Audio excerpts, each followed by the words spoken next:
2026-27 অর্থ বছরে সমগ্র ব্যয়ের পরিমাণ ধরেছি 8,39,505 কোটি টাকা নির্ধারণের প্রস্তাব করছি, যা জিডিপির 12.14%।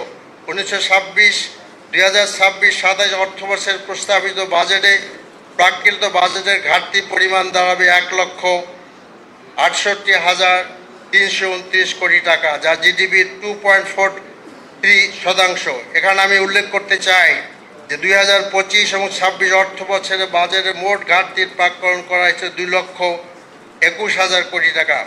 আমাদের প্রস্তাবিত বাংলাদেশের অর্থনৈতিক কাঠামোগত পুনর্গঠন, প্রাতিষ্ঠানিক পুনর্গঠন, দীর্ঘমেয়াদী অর্থনীতি মুক্তির একটি সমন্বিত রূপরেখা। বাজেটটির প্রধান বৈশিষ্ট্য হল প্রবৃদ্ধি কেন্দ্রিক নয়, বরং সুশাসন, জবাবদিহিতা, অন্তর্ভুক্তিমূলক উন্নয়ন এবং উৎপাদনশীলতা নির্ভর অর্থনৈতিক রূপান্তরের অগ্রাধিকার দেওয়া।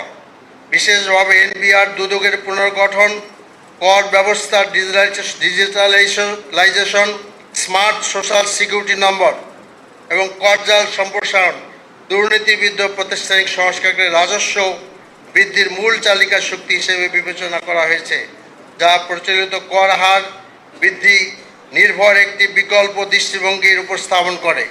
আমরা বলতে চাচ্ছি যে কর হার বাড়ানোর মাধ্যমে রাজস্ব আদায়ের বৃদ্ধি করার এই যে একটি নীতিগত চিন্তা, এই চিন্তার পরিবর্তে কর আদায়ের যে আপনার কোয়ালিটি, এইটা যে আমরা প্রস্তাব করেছি যে এটার মাধ্যমে আমরা করতে পারবো, তাতে একদিকে জনগণ করের বোঝা থেকে বাঁচবে, কিন্তু আমাদের কাঙ্ক্ষিত রাজস্ব আদায় সেখানে আমরা আদায় করতে পারবো। প্রিয় দেশবাসী, জামাত ইসলামী প্রস্তাবিত কিছু সিগনেচার প্রকল্প আছে। আমরা যে বাজেট প্রস্তাব করেছি, এই বাজেটের মধ্যে সেই সিগনেচার প্রোগ্রামগুলো আমরা করতে পারবো বলে আশা করছি। বাংলাদেশের প্রথমবারের মতো করদাতার নিজের এবং পোষ্যদের টিউশন ফি সহায়তা বাবদ শিক্ষার্থীর প্রতি বাৎসরিক 50,000 টাকা পর্যন্ত কর রেয়াত দেওয়া, অর্থাৎ যাদের আপনার ছেলেমেয়েরা বিভিন্ন জায়গায় পড়াশোনা করে, সংখ্যার দিক থেকে বেশি, তাদের একটা কর রেয়াত দেওয়ার একটা আমরা চিন্তা করেছি।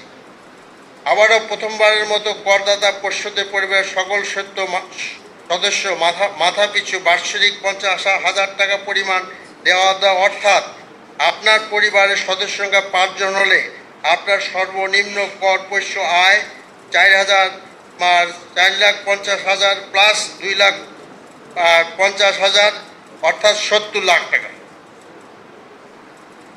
জাতীয় পরিচয়পত্র এনআইডি প্রস্তাবিত বিজনেস আইডেন্টিফিকেশন নম্বরকে ট্যাক্স আইডেন্টিফিকেশন নাম্বারে রূপান্তরিত করা, 7 লাখ। হ্যাঁ, তো এইটা আমরা যেটা প্রস্তাব করতে চাচ্ছি, আমাদের এনআইডিকে আসলে একটা প্রস্তাবিত বিজনেস আইডেন্টিফিকেশন নাম্বার করা, আর কি বিএএনএ করা, যাতে করে আমরা কর আদায়ের সুবিধা করতে পারি।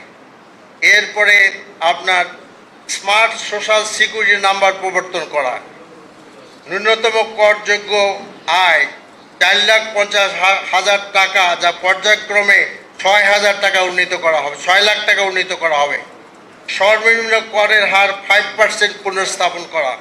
নারকোটিক্স উৎপাদন ও বিপণনে নিয়োজিত কোম্পানি বা প্রতিষ্ঠান ব্যতীত বাকি সকল কর্পোরেটের ব্যক্তিগত করের হার আর পর্যায়ক্রমে পরিবর্তন করা এবং কমিয়ে আনার লক্ষ্যে উচ্চ কর ব্যবহার করের হারগুলো স্টেক হোল্ডারদের সাথে আমরা আলোচনা করতে চাই, আলোচনা করে একটা যৌক্তিক পর্যায়ে কমিয়ে আনতে চাই। আমাদের আমিরে জামাত বিরোধী নেতা বলেছেন যে আমাদের একজন ব্যবসায়ীকে, যার কলকারখানা আছে, ফ্যাক্টরি আছে, তাদেরকে 3 রকমের ট্যাক্স দিতে হয়, কাজে এগুলো আমাদেরকে যৌক্তিক হারে কমায় আনতে হবে। বিধবা দুস্থ মহিলাদের ভাতার হার মাসিক 650 টাকা হতে বৃদ্ধি করে 1,000 টাকা এবং পর্যায়ক্রমে 3,000 টাকা উন্নীত করতে চাচ্ছি। প্রতিবন্ধী ভাতার মাসিক 900 টাকাতে বৃদ্ধি করে 1,000 টাকায় এবং পর্যায়ক্রমে 3,000 টাকা উন্নীত করতে চাচ্ছি। মা ও শিশু সহায়তা কর্মসূচির আওতায় 850 টাকার ভাতা টাকা হতে বৃদ্ধি করে এই আর্থিক বছরে প্রথমে 1,000 টাকা, পর্যায়ক্রমে 3,000 টাকা উন্নীত করতে চাচ্ছি। অনগ্রসর জনগোষ্ঠীর জন্য ভাতার হার মাসিক 650 টাকা বৃদ্ধি করে 1000 টাকা, পর্যায়ক্রমে 3000 টাকা। বিদেশি বিশ্ববিদ্যালয়ে সুযোগ পেলে আর্থিকভাবে যারা অসচ্ছল শিক্ষার্থী আছেন তাদেরকে বিনা সুদে প্রথম 2 সেমিস্টারে ফি প্রদান চলতি বছরের পাইলট প্রকল্পের অধীনে আমরা বাস্তবায়ন করতে চাচ্ছি। এবং আপনার জাকাত পাওয়া যোগ্য ও মেধাবী শিক্ষার্থীদের মাসে 3000 টাকা করে ভাতা প্রদান করতে চাচ্ছি। স্নাতক পর্যায়ে বিশ্ববিদ্যালয় মাদ্রাসা 1 লাখ মেধাবী শিক্ষার্থীদেরকে মাসে 10,000 টাকা করে সর্বোচ্চ 5 বছর কর্জে হাসানা অর্থাৎ সুদমুক্ত ঋণ প্রদান এবং চলতি বছরের সম্ভাব্য যাচাই কার্যক্রম শুরু পাইলট প্রকল্প বাস্তবায়ন করতে চাচ্ছি। শিক্ষার ক্ষেত্রে বৈষম্য দূরীকরণ, প্রাপ্যতা উপযোগিতা আলোকে প্রয়োজনীয় সংখ্যক মাদ্রাসাকে সরকারিকরণ, অবকাঠামোগত উন্নয়ন সহ সার্বিক বিষয়ে প্রয়োজনীয় পদক্ষেপ গ্রহণের লক্ষ্যে প্রাথমিকভাবে প্রতি জেলায় 1টি করে আলিয়া মাদ্রাসা সরকারিকরণের প্রস্তাব করছি। ইডেন বদরুন্নেসা হোম ইকোনমিক্স কলেজকে একত্রিত করে বিশ্বের সর্ববৃহৎ নারী বিশ্ববিদ্যালয় স্থাপন করতে চাচ্ছি। 5 থেকে 1 কোটি তরুণীদেরকে দক্ষতা প্রযুক্তি নির্ভর আন্তর্জাতিক মানের প্রশিক্ষণ প্রদান। এর মধ্যে থাকবে আধুনিক প্রযুক্তি, এআই থেকে শুরু করে সর্বপর্যায়ের প্রশিক্ষণ দেওয়া, উদ্যোক্তা দক্ষতার প্রশিক্ষণ। চলতি বছরের সম্ভাব্য যাচাই পর্যালোচনা শুরু করতে চাচ্ছি। দেশের সকল ইমাম মুয়াজ্জিনদের মাসিক সম্মানী ভাতা ইমামকে 7,500 টাকা, মুয়াজ্জিন 5,000 টাকা এবং খাদেম 3,000 টাকা সম্মানী প্রদান করতে চাচ্ছি।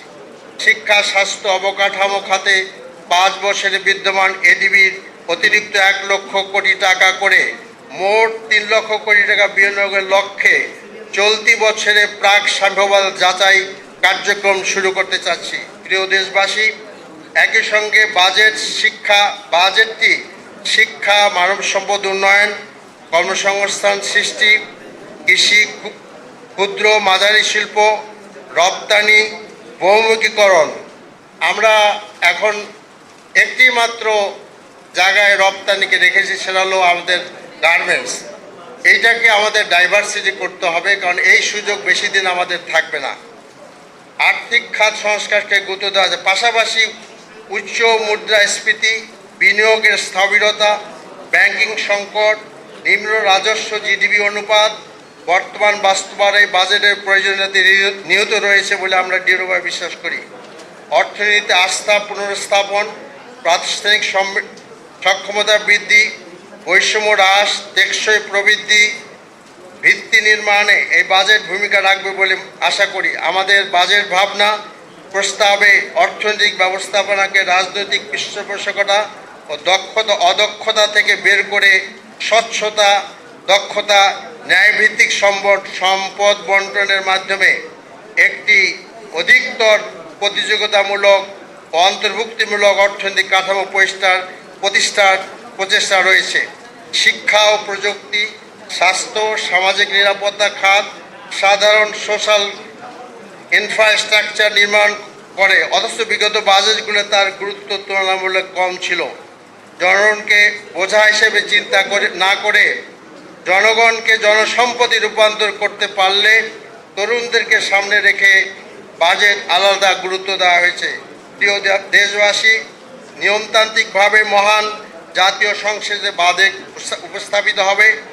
আমরা অতীত ধারাবাহিকতা দেখেছি, বিগত বাজেটগুলো ছিল অসামঞ্জস্যশীল, সুদূরপ্রসারী, পরিকল্পনাহীন, যা দেশের অর্থনৈতিক উন্নয়নের সুযোগের সম্ভাবনাকে অবদমিত করে রেখেছে। ঠিক সেই তাগিদ থেকেই বাস্তবমুখী বাংলাদেশের টেকসই প্রবৃদ্ধি সহায়ক, অংশগ্রহণমূলক, জনগণের জন্য অধিকতর কল্যাণকর এবং উপযোগী বাজেট প্রয়োজনীয়তা অনুভব করে একটা বিকল্প বাজেট আমরা পেশ করেছি। আমরা কেবল শাসক বা নেতৃত্বের জায়গা থেকে নয়, জনগণের চাহিদা, প্রত্যাশা, প্রকৃত চিত্র পাঠ করে বাজেটের ব্যয় ও রাজস্ব আয়সমূহের কলাকৌশল প্রস্তাব করেছি। বৈষম্যহীন রাষ্ট্র প্রতিষ্ঠা, দীর্ঘমেয়াদী একটি মর্যাদাশীল গন্তব্যে পৌঁছানোই আমাদের বিকল্প বাজেট দর্শন। দেশ ও জাতির সুদূরপ্রসারী কল্যাণকে গুরুত্ব দিয়ে আমাদের প্রস্তাবসমূহ গৃহীত হওয়া নৈতিক বাস্তবতার দাবি রাখে বলে মনে করি।